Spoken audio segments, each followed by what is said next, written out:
Welcome to Bunny topic. Nepal అట్టడుగుతుంది. Social మీడియాపై ఆ దేశ ప్రభుత్వం నిషేధం విధించడంతో యువత రెచ్చిపోయింది. ప్రభుత్వ నిర్ణయాన్ని వ్యతిరేకిస్తూ జెన్జీ చేపట్టిన ఉద్యమం అవినీతిపైకి మళ్లింది.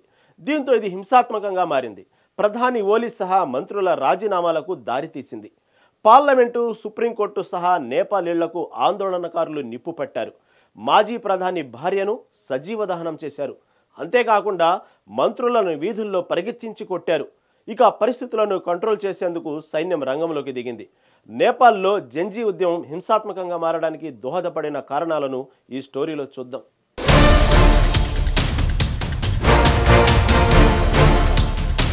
నేపాల్ ప్రభుత్వం తీసుకున్న ఒకే ఒక నిర్ణయం ఆ దేశాన్ని రావణ కాష్టంలా రగిలేలా చేసింది. ప్రభుత్వం గద్దెదెక్కేందుకు కారణమైంది. ఈ నెల 4న ప్రధాని కేపీ శర్మ ఓలీ నేతృత్వంలో ఓ ప్రకటన విడుదల చేసింది. Facebook, YouTube, X, WhatsApp, Instagram లాంటివి 26 సోషల్ మీడియా ప్లాట్ఫామ్లను నిషేధిస్తున్నట్లు ప్రకటించింది. ప్రభుత్వ నిబంధన ప్రకారం ఈ ప్లాట్ఫామ్లు రిజిస్టర్ చేయలేదని తెలిపింది. సోషల్ మీడియాపై విపరీతంగా ఆధారపడిన యువత ప్రభుత్వ నిర్ణయాన్ని జీర్ణించుకోలేకపోయింది. సోషల్ మీడియాలో ప్రభుత్వ అవినీతిని ఎండగడుతున్నందుకే ఈ యాప్స్పై నిషేధించిందని యూత్ భావించింది. నేపాల్ పాలకులపై అవినీతి ఆరోపణలు భారీగా ఉన్నాయి. సోషల్ మీడియాలో యూత్ ఎప్పటికప్పుడు అవినీతి ఆరోపణలను ఎండగడుతోంది. దీంతో ప్రభుత్వానికి ఇది పెద్ద సమస్యగా మారింది. అందుకే ఈ యాప్స్పై ప్రభుత్వం నిషేధం విధించిందని యూత్ ఆరోపిస్తోంది.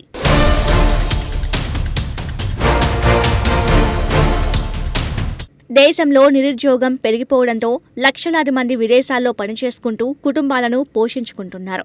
అలాంటి వారు కుటుంబాలతో మాట్లాడుకోవడానికి సోషల్ మీడియా ప్రధాన మాధ్యంగా ఉంది. ప్రస్తుతం సోషల్ మీడియాను బ్యాన్ చేయడాన్ని యువత తట్టుకోలేకపోయింది. దీంతో యువత ప్రభుత్వ నిర్ణయాన్ని నిరసిస్తూ ఆందోళనకు పిలుపునిచ్చింది. ఈ నిరసనతో ప్రభుత్వాన్ని అణిచివేసేందుకు ప్రయత్నించింది.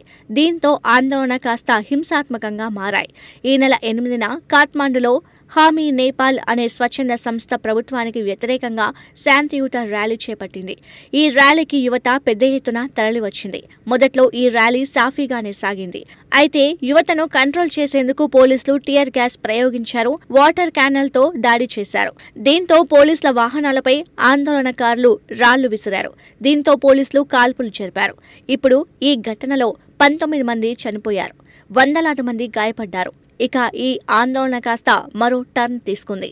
సోషల్ మీడియాపై నిషేధం ఎత్తివేయాలని ఈ ఆందోళన అవినీతి వైపు మళ్లింది.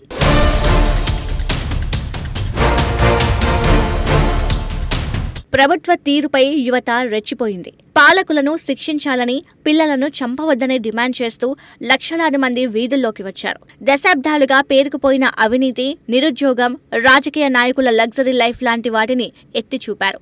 ఆందోళనకారులతో దిగొచ్చిన ప్రభుత్వం సోషల్ మీడియాపై నిషేధాన్ని ఎత్తివేసింది. నేపాల్లో నాయకులపై అవినీతి ఆరోపణలు కొత్తేమీ కాదు. కమ్యూనిజం మాటున పాలకులు దోచుకుంటున్నారని ప్రజలు భావిస్తున్నారు. దీన్ని వాళ్లు జీర్ణించుకోలేకపోయారు. నేపాల్లో నేతలు, వారి కుటుంబ సభ్యులు లగ్జరీ లైఫ్ గడుపుతున్నారనే వార్తలు సోషల్ మీడియాలో చాలా కాలంగా చక్కర్లు కొడుతున్నాయి. వాళ్లకి వ్యతిరేకంగా అవేర్నెస్ కల్పించేందుకు ప్రయత్నిస్తున్నారు. నెపో బేబీస్, నెపో పొలిటీషియన్స్ లాంటి హ్యాష్ ట్యాగ్స్తో పోస్టులు పెడుతున్నారు. మంత్రులు, వారి పిల్లలు కొంతమంది తమ లగ్జరీ లైఫ్ స్టైల్ను సోషల్ మీడియాలో పంచుకోవడానికి కూడా వీళ్ల ఆగ్రహానికి కారణమైంది. ఖరీదైన కార్లు, రెస్టారెంట్లలో ఫోటోలను పలువురు నేతల కుటుంబ సభ్యులు సోషల్ మీడియాలో ఎప్పటికప్పుడు పోస్టులు పెడుతూ వచ్చారు. దీంతో యువత అవమానంగా భావించింది. సగానికి సగం నేపాల్ ప్రజలు పేదరికంలో మగ్గుతుంటే పాలకులు, వాళ్ల కుటుంబాలు మాత్రం లగ్జరీగా ఉండడాన్ని తట్టుకోలేకపోయింది.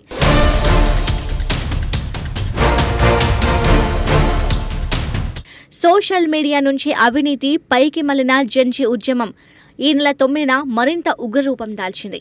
ప్రభుత్వ ఆఫీసులు, పాలకుల ఇళ్లకు ఆందోళనకారులు నిప్పుపెట్టారు. కాఠ్మండులోని ప్రధానమంత్రి కార్యాలయంతో పాటు మంత్రుల ఆఫీసులు ఉండే సింఘా దర్బార్కు నిప్పుపెట్టారు. పార్లమెంటు భవనం, సుప్రీంకోర్టు, రాష్ట్రపతి నివాసానికి నిప్పుపెట్టారు. ప్రభుత్వ సానుకూల మీడియా కార్యాలయాలకు నింపిపెట్టారు. పలు స్టార్ హోటళ్లను ధ్వంసం చేశారు. దీంతో నేపాల్లో ఎక్కడ చూసినా మండుతున్న దృశ్యాలే కనిపించాయి. పార్లమెంటు వెంటనే రద్దు చేసి ఎన్నికలు నిర్వహించాలని, అవినీతిపై దర్యాప్తు చేపట్టాలని, ఆందోళనకారులపై దాడి చేసిన అధికారులను సస్పెండ్ చేయాలని, ప్రధాని సహా పాలకులంతా రాజీనామా చేయాలని జెన్జీ డిమాండ్ చేసింది.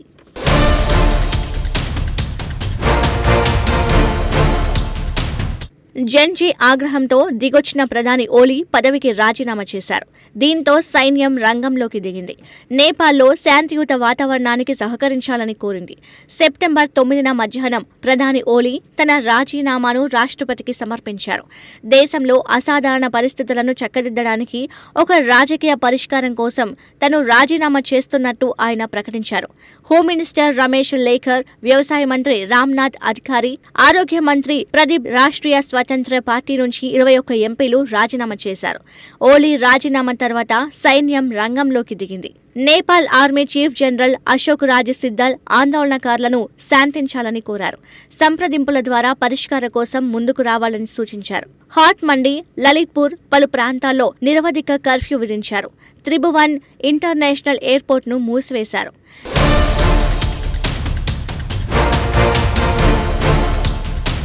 నేపాల్లో రాచరిక పాలన అంతమైన తర్వాత ఎక్కువ కాలం కమ్యూనిస్టులే రాజ్యమేలుతున్నారు. అయితే కమ్యూనిజం ముసుగులో పాలకులు భారీగా అవినీతికి పాల్పడుతున్నట్లు ఆరోపణలు ఉన్నాయి. ప్రజల్లో అసంతృప్తికి ఇదే ప్రధాన కారణం.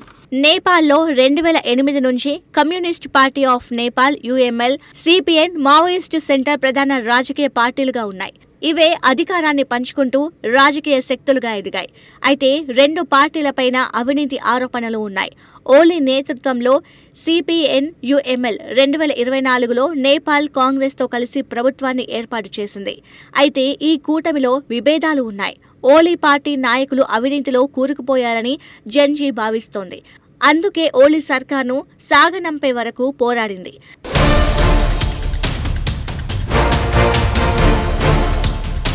ప్రస్తుతం నేపాల్లో రాజకీయ శూన్యత ఏర్పడింది.